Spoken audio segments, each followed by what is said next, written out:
এই নীলুফার চৌধুরী, এই ভারতীয় দালালরা, এই ভারতীয় গোলামরা, এই দুশ্চরিত্রারা আজকে আমার ভাই উসমান হাদিকে নিয়ে বাজেভাবে কথা বলতেছে।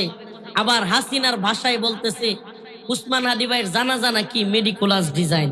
গতকালকে আজকে মিডিয়ার মাধ্যমে দেখলাম এক নেত্রী টকশোর মধ্যে নীলুফার চৌধুরী নাম, আমার ভাই উসমান হাদি ৩-৪ দিন হলো মারা গেছেন, শহীদ হয়েছেন। আমার ভাই উসমান হাদিকে সে গিনিপিগ বলতেছে। আপনারা দেখছেন কিনা জানি না। এই নীলুফার চৌধুরী, এই ভারতীয় দালালরা, এই ভারতীয় গোলামরা, এই দুশ্চরিত্রারা আজকে আমার ভাই উসমান হাদিকে নিয়ে বাজেভাবে কথা বলতেছে। আবার হাসিনার ভাষায় বলতেছে উসমান হাদি ভাইয়ের জানাজা নাকি মেডিকুলাস ডিজাইন। বুঝতেছেন তো? খালি লুক চেঞ্জ হয়েছে কিন্তু কথা একই টোন, কথার টোন একই।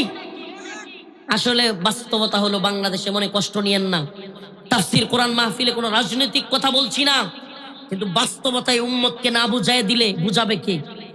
বাস্তবতা আমাদের আপনার সামনে তুলে ধরতে হবে।